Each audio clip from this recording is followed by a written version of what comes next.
Well, HBO's The Last of Us Season 2 has finally graced our screens. After a 2-year break and after watching the first episode of the new season, all I can say is, HBO, I don't know who you got in the kitchen right now, but you gotta stop cooking. Now, while I originally wanted to do a full season review after the series completed, I feel like with all the story, Easter eggs, and stuff they're going to be covering in the show, I was bound to miss something. So I guess you guys are going to get one of these from me week by week, so I don't miss anything at the end. Before we get into the video, I gotta give a quick disclaimer. This is going to be a spoiler review, so if you want to go into The Last of Us blind and have never played the video game, which is pretty word for word with the show. And I mean, why wouldn't you? It's only the best video game that's came out in the last 2 decades, but I digress. So you might want to click off this video if you want to stay in the dark, as I'm going to be diving pretty heavy into the story and my thoughts, some highlights, and where I see the story going if HBO wants to try to do something different. So that's your warning, spoiler alert, blah blah blah. So with all that being said, let's head back to Jackson in episode 1 titled Future Days.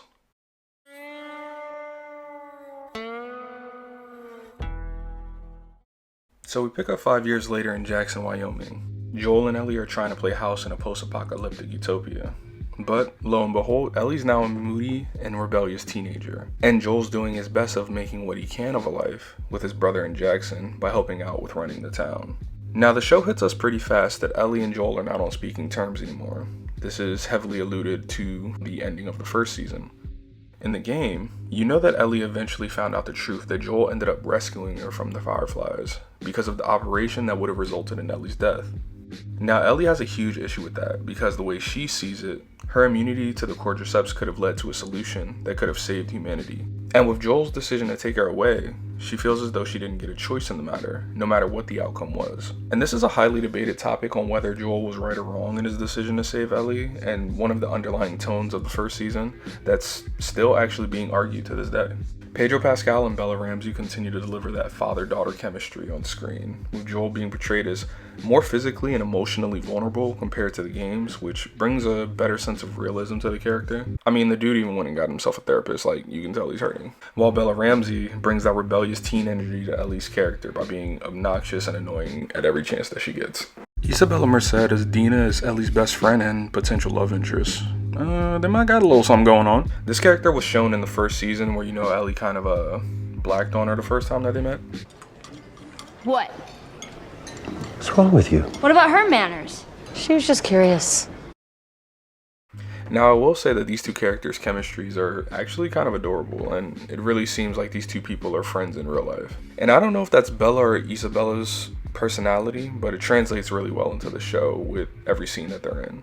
In the game, Dina's with Ellie a good portion of the story with some specifics that I'm not going to get into now, but I'm curious to see if they actually keep it in the adaptation. With this being the first episode, it's a pretty slow wind up, but it's really just introducing you to the new characters that you're going to be spending most of the season with and trying to catch you up with what the other characters you already know have been up to, as a premiere should.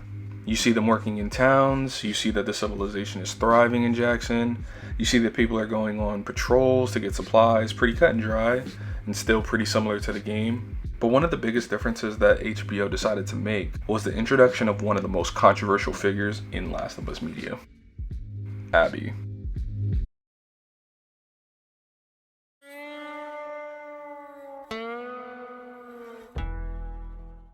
Now, HBO decided to introduce her within the first 30 seconds of the episode. Now, as a person who's played The Last of Us when Abby was first introduced, you have no idea who she is, and there's an ominous mystery to her when you hear her talking about looking for somebody in Jackson, and then you hear her say the name Joel.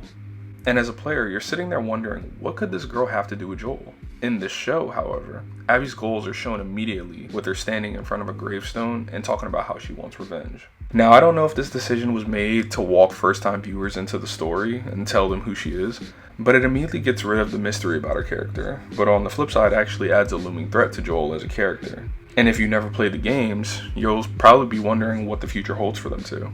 But I'm gonna let you know, it ain't pretty. It's when he hits this thing.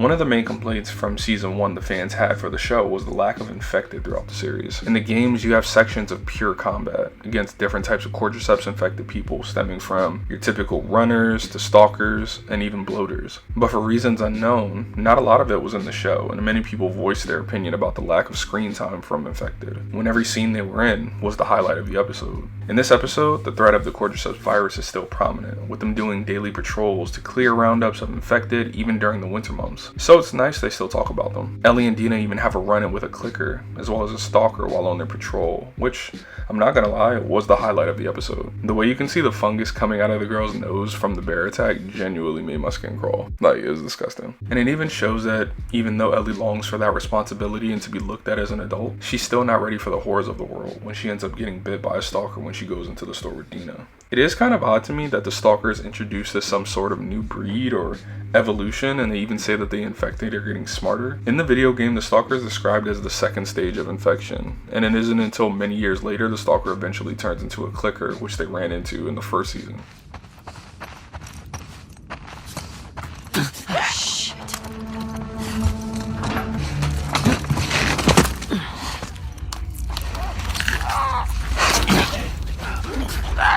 Stalkers.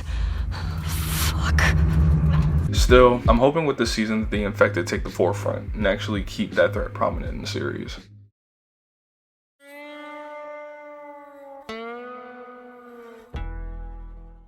Joel's grappling with guilt over his decision and where it left things with Ellie. Even though he has that fatherly love towards Ellie and feels completely justified in his decision, he still battles with himself over if he did the right thing or not.